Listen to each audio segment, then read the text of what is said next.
Welcome back to the Deep Dive. Today we're jumping into, well, frankly, one of history's most fascinating and kind of bizarre rabbit holes, the strange story of animal magnetism. It really is a wild ride. You've got these almost theatrical scenes, people convinced they're being cured by invisible forces. Totally. Imagine crowds flocking to see these dramatic, convulsive crises, or people literally tying themselves to a supposedly magnetized tree, hoping for a cure. It's pretty out there. And it's the starting point for understanding how we even began to think about the mind influencing the body. Exactly. So our mission today is to trace that journey. We're going from those, let's say, mystical beginnings of animal magnetism towards something a bit more grounded, hypnotism. We'll look at how those early, sometimes chaotic investigations really paved the way for modern psychology, and why getting a proper scientific method was just so crucial. We've dug up some amazing historical sources for this deep dive. We're going to unpack them, try to figure out, what was real, what was misunderstood. And maybe find some surprising connections along the way. And this isn't just history for history's sake, right? It's about how we learn to tell fact from fiction, how powerful belief can be, and honestly, how this stuff still impacts our understanding of the mind-body link today. You might find some truly unexpected things here.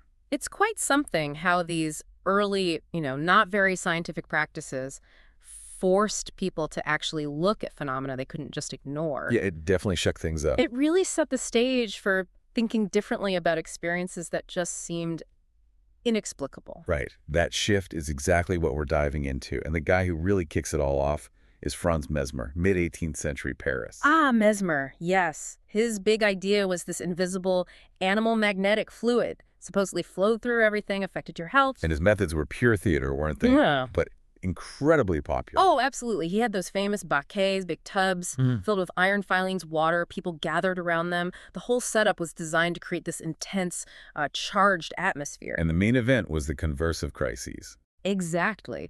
People, often women, would have these violent movements, twitching, throat contractions. Mesmer thought this was essential for healing, even though it looked a lot like what they called hysteria back then. His fame just exploded, right? To the point where his house wasn't big enough. Yeah, he ended up magnetizing a tree on Rue Bondy. Thousands of sick people would tie themselves to it with cords, hoping for a cure. It just shows you how widespread the belief was. It was huge. But when something gets that big, that kind of cult-like, the establishment usually reacts. And they did. The medical community condemned him. They even threatened to take away his license to practice medicine. Wow. So he actually left France for a bit. He did, but his followers were devoted. And while they knew he had an eye for finance, they pulled together a massive sum, 10,000 louis, to lure him back. 10,000 louis. That's serious money. Shows how much belief and maybe investment was tied up in this. Absolutely. And all that public frenzy and cash eventually forced a more official look. Which brings us to 1784. King Louis VI steps in. Ah, the Royal Commission. Right. And this wasn't just any old committee. You had Benjamin Franklin. Hey, Benjamin Franklin. The very same. Plus the chemist Lavoisier, Bailey the astronomer, real heavyweights. Their job was to investigate one of Mesmer's main disciples, a guy named Deslon, and figure out what was really going on with animal magnetism. Okay, so the scientific dream team puts it to the test. What did they actually find? Well, here's the first big aha moment. The commissioners. They felt basically nothing during the treatments. But more importantly, they noticed that any effects on the subjects, maybe some slight nervousness, only happened when the subjects knew they were supposedly being magnetized. So if they didn't know, nothing happened. Pretty much. They documented this case of a very sensitive woman. She only felt heat when they told her she was being magnetized. Okay. I see where this is going. Exactly. Their conclusion was revolutionary for the time. A preconceived idea may produce the same magnetic effects as purely physical means. So forget the invisible fluid. It was all about the power of the mind. Expectation. Precisely. It was an early, clear look at what we now maybe call the placebo effect, or just the power of suggestion. It showed, scientifically, how much belief mattered. That's huge. What did Deslon himself make of that? Well, his reaction is fascinating, almost cynical. He basically asked, if the medicine of the imagination is the most efficient, why should we not make use of it? Wow. So even he kind of admitted it, but saw it as a tool? It hints at a truth, yeah, that the mind could be used for healing, even if the theory was wrong. But it took a long time for science to really unpack that. But there was a darker side to this investigation too, wasn't there? The secret report. Yes, that's often overlooked. This confidential report warned about the moral dangers, especially for women. Moral dangers, like what? It explicitly mentioned that during these intense magnetic crises, women were highly vulnerable, that they could easily be outraged, basically, sexually exploited. And Deslin himself admitted this was a risk. Yikes. That casts a pretty dark shadow over the whole thing. It really does. It brings up serious ethical questions about manipulating people's states of mind. Though it's worth noting one commissioner, de Jussieu, sort of hedged his bets. Oh, how so? He hinted that maybe Mesmer, despite everything, was onto something. He saw a possible link between where Mesmer touched people and certain sensitive points on the body, what we might later call hysterogenic zones. A tiny glimmer of foresight, perhaps. Okay, so Mesmer's approach was all drama and crises. But then one of his own followers, this Marquis de Puysegur, took things in a totally different direction. Right. Puysegur wanted something less chaotic. He refined the technique completely. Instead of those violent crises, he induced what he called a calm, peaceful, healthy, and composed slumber. And he gave it a name. Yes, artificial somnambulism. That's the key term he introduced. Somnambulism, like sleepwalking. Sort of. The crucial observation was that people in this state seemed physically asleep or suspended, but mentally their faculties seemed enlarged. They were alert in a different way. And the really key thing, amnesia. When they woke up, they had absolutely no recollection of what had occurred during the state. That was a major finding. Our second big insight, really. That's fascinating. And didn't things get even weirder with claims about senses moving around the body? Oh yeah, the transposition of the senses. Reports came out claiming subjects could see, hear, even taste, not with their usual organs, but with, like, their stomach area or their fingertips. Okay, that's mind-bending. Seriously. Absolutely. And these bizarre claims, even if questionable, actually helped rekindle academic interest around the 1820s. So people started looking into it again. Yep. You had figures like Dr. Bertrand giving lectures, General Noisette writing papers, and then came claims that somnambulists could intuitively diagnose diseases, supposedly with the genius of Hippocrates. Wow, okay.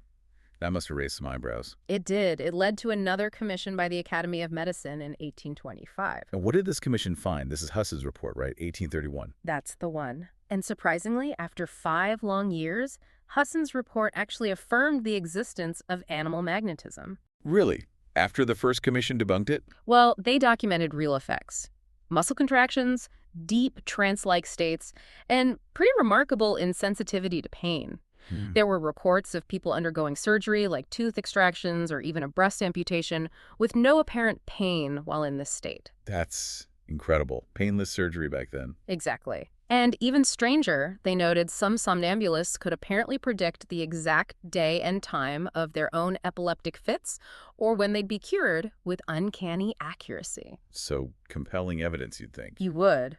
But the Academy got cold feet. They found the whole thing too controversial, these burning questions. They never actually printed or even voted on Husson's report. Huh.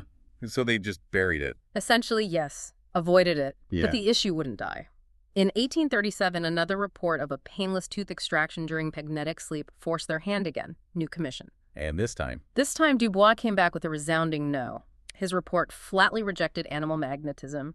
He pointed to failed experiments, instances where subjects were clearly faking. Faking? Well, they looked into claims like vision without using the eyes. They found that even with supposedly complex blindfolds, subjects could often subtly peek. A little movement of the eyelids, catch a few words, guess the rest. It showed how easy simulation or maybe even self-deception could be. Ah, so methodological problems. Big time. The Academy overwhelmingly accepted Dubois' absolute and complete negation. Door slammed shut on mesmerism, at least officially. They basically blamed the magnetizers for chasing flashy, unverifiable stuff like clairvoyance instead of focusing on simple, repeatable facts. Which is the perfect setup for Dr. James Braid. Exactly. Enter James Braid, a surgeon from Manchester. He's really seen as the one who started the proper scientific study of all this. He brought much-needed rigor. And he came up with a new name, right? To get away from Mesmer's fluid idea. Crucially, yes. He coined the term hypnotism, specifically defined it as an artificial nervous sleep. It was a deliberate rebranding to make it sound less mystical, more physiological. Smart move. And what was his big discovery? His journey's interesting. He started off thinking it was all just an adroit imposture, basically clever faking. A total skeptic. Right. But then he realized the phenomena were real. But, and this is our third major insight, they were subjective. They came from within the person, not from some external magnetic fluid passed on by the operator. So it wasn't magic flowing from the hypnotist? No, it was something happening inside the subject's own nervous system. And he figured out a simple way to induce it, without the tubs and magnets. Brilliantly simple. Just have someone fix their gaze intently on an object. Anything, really. He famously used the neck of a wine bottle with a friend. Staring at a bottle. Yep. The sustained focus fatigued the eyes, paralyzed the nerve centers, and boom, deep sleep in about 3 minutes. It proved hypnosis could be triggered by a straightforward physiological process. No mystery fluid needed. That's a game changer. And he realized suggestion was key, too. Absolutely. He saw that just using words, verbal suggestion, could create hallucinations, trigger emotions, even cause paralysis, sometimes even when the person was awake. He did some weird experiments, too, didn't he? With phrenology. Uh-huh. Kind of controversial now, obviously, because phrenology itself was flat science. But he'd press on different parts of the skull based on phrenology charts, like the organ for inquisitiveness. And the person would try to steal something? Apparently so. Then he'd press conscientiousness, and they'd feel guilty and return it. Even if the theory was wrong, it powerfully showed just how incredibly suggestible people could become in that state. Wow. You'd think people would jump on these findings. You'd think, but no. His work was largely rejected initially, even by the British Association. They wouldn't even repeat his experiments. It just shows how resistant science can sometimes be to truly new ideas. Okay, so fast forward again. We land at the Salpêtrière Hospital in Paris. Jean-Martin Charcot. Yes, Charcot and his team, they really put hypnotism back on the scientific map, but with a whole new level of rigor. Their focus was completely different. Awesome. They insisted on focusing on material facts, objective characters, things you could see and measure. They wanted an anatomical demonstration of what was happening in the nervous system, moving from complex subjective claims to simple observable signs. That sounds much more like modern science. Methodical. Exactly. And they documented various ways to induce hypnosis, going beyond just Braid's fixed gaze. Like what? Well, sometimes intense, sudden sensory shocks worked, especially on patients prone to hysteria. Flashing a bright light suddenly, like a solar lamp or a loud noise, a Chinese gong, even just crackling paper unexpectedly could instantly trigger a state called catalepsy. Wow, I like that. In susceptible individuals, yes, or more prolonged, moderate stimulation. The fixed gaze, yes, but also monotonous sounds like a metronome, a continuous smell like musk, or gentle, repetitive touching passes over the skin. And the mind itself still played a role. Oh, definitely. Simply telling someone they were about to be hypnotized could work. Or a commanding voice like the famous hypnotist Faria shouting, "Go to sleep." Even touching objects the person believed had magnetic power. It all reinforced that the subject's own mind and expectation were powerful triggers. So Charcot's team started categorizing the states they saw. Right. They identified 3 fundamental states in profound hypnosis, particularly in their hysterical patients. First, lethargy. Lethargy. Okay, what did that look like? The key sign was extreme neuromuscular hyperexcitability. Basically, if you lightly touched or rubbed a muscle or nerve, it would just seize up, contract intensely. Okay, A very profound, localized one. They could freeze a hand in a specific position, like a sacerdotal attitude, just by stimulating the right spot. And they could measure physical changes, too. Breathing patterns altered, blood flow to a limb increased. Real, objective changes. Okay, state number 2. Catalepsy. This was quite different. Eyes wide open, fixed stare, face almost blank, expressionless. So not asleep looking like lethargy. No. And the really striking thing was waxy flexibility. You could position their limbs, raise an arm, bend an elbow, and they'd just hold that exact position for minutes on end, like a wax figure. That's bizarre. How could they measure that? They used instruments like Murray's tambour. It showed a cataleptic limb barely trembled and dropped incredibly slowly and steadily, unlike a limb held up voluntarily. Very distinct. They could even induce it on just one side of the body. Wow. And the third state? Somnambulism. This was the state where suggestibility really peaked. People were most open to suggestion here. But they weren't totally out of it. No, they still had their personality, their character, but crucially, they usually had total amnesia for what happened during the hypnosis once they woke up. And that weird connection thing. Ah, yes, the elective sensibility. Mm-hmm. Subjects often develop this strong rapport, almost in a attraction to the person who hypnotized them, they might feel uncomfortable if anyone else touched them. A strange, temporary bond. So Charcot's big contribution was identifying these distinct states with measurable physical signs. Exactly. Lethargy, catalepsy, somnambulism each had objective markers.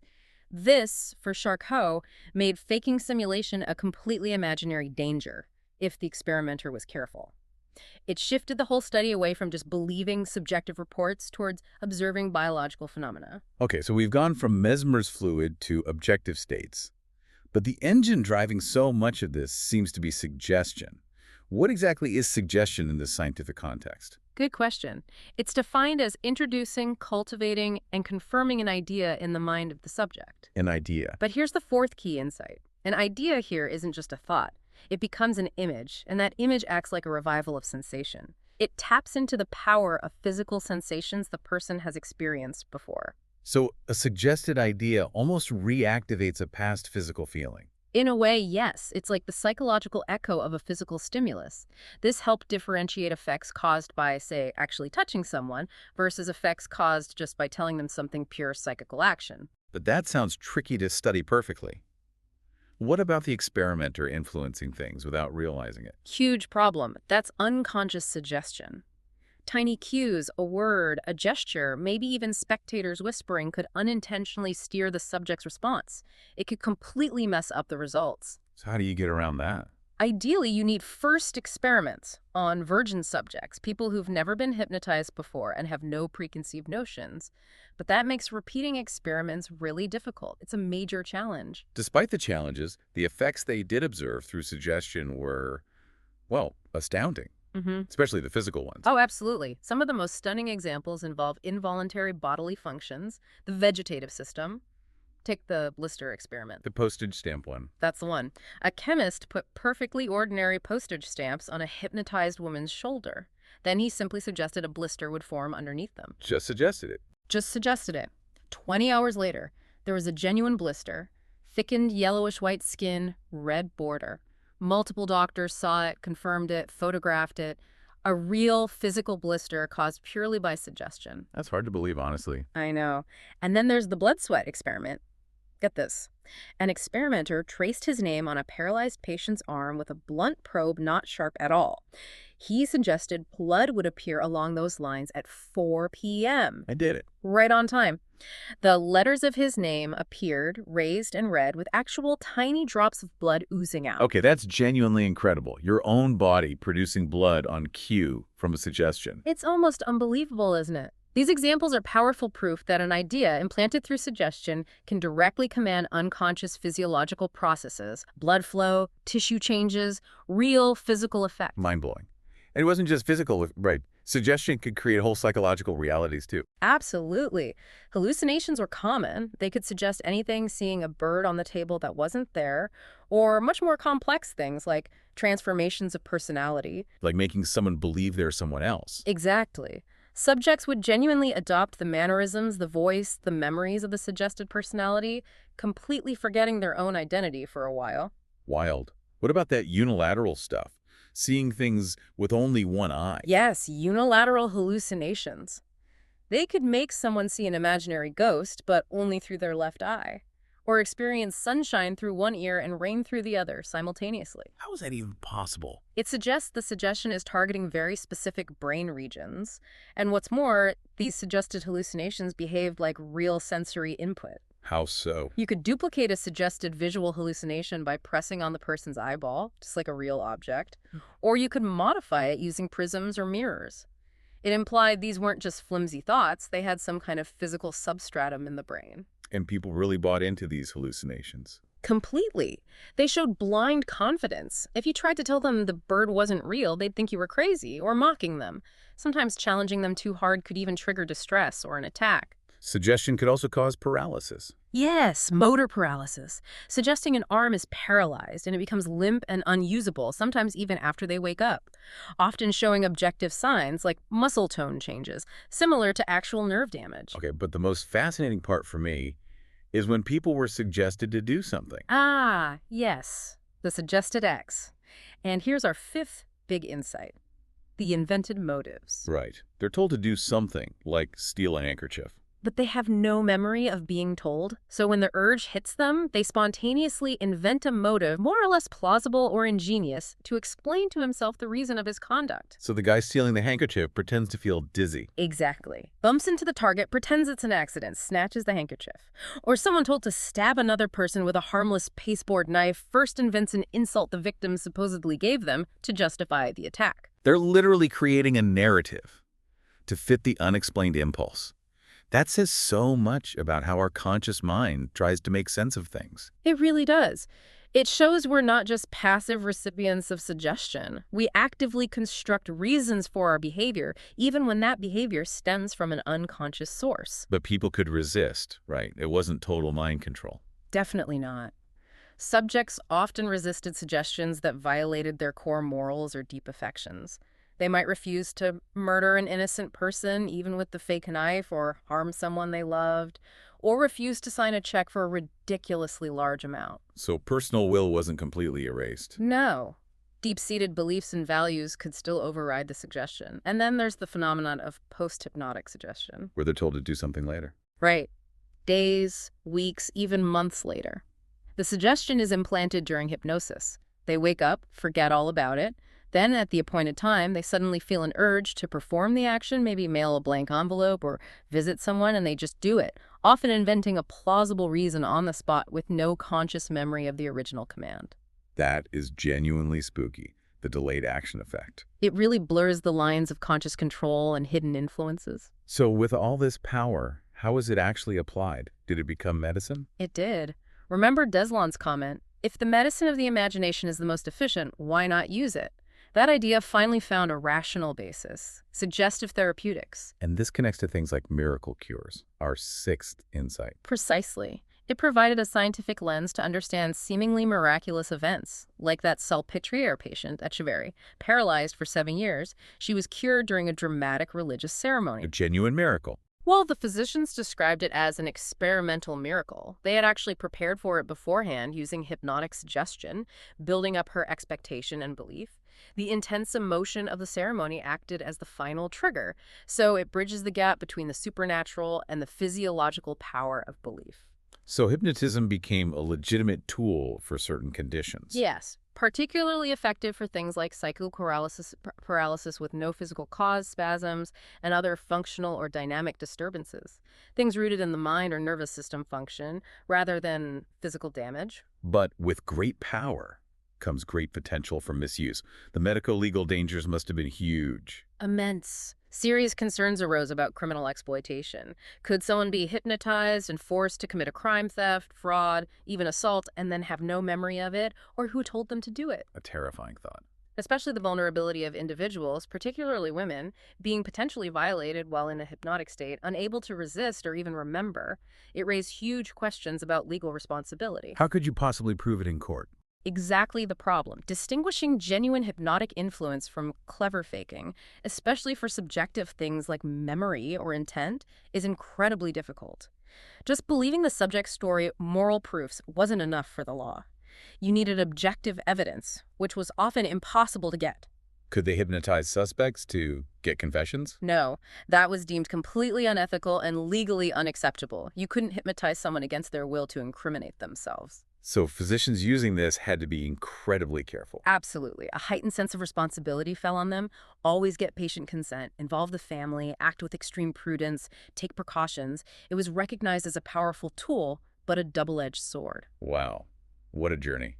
From Mesmer's almost mystical theatrical displays. Through skepticism, rejection, rediscovery. To Braid bringing in the term hypnotism and focusing on the subjective state. And finally, Charcot demanding objective, measurable signs, trying to make it a rigorous science. It really shows how science progresses, doesn't it? Sifting through the noise, the speculation, the outright weirdness to find verifiable facts about how our minds work. Slowly but surely, yeah. Transforming seeming magic into understandable, if still amazing, physiological and psychological processes, revealing just how deeply interconnected the mind and body truly are. We've seen the mind can literally create blisters, stop pain, generate hallucinations that seem utterly real, and even drive actions we then invent reasons for. It's capable of both profound healing and profound illusion. The power of suggestion, conscious or unconscious, is undeniable. So here's something to chew on. The next time you experience something you can't quite explain, maybe a sudden feeling, an unexpected recovery, or even just a strong conviction, consider not just what happened, but how much the hidden power of your own mind, your own expectations and beliefs might have played a role. And think about the everyday suggestions from others, from media, even from yourself that might be shaping your reality right now, even when you're wide awake. It definitely makes you think differently about the narratives we live by. Indeed. Something to ponder until our next deep dive.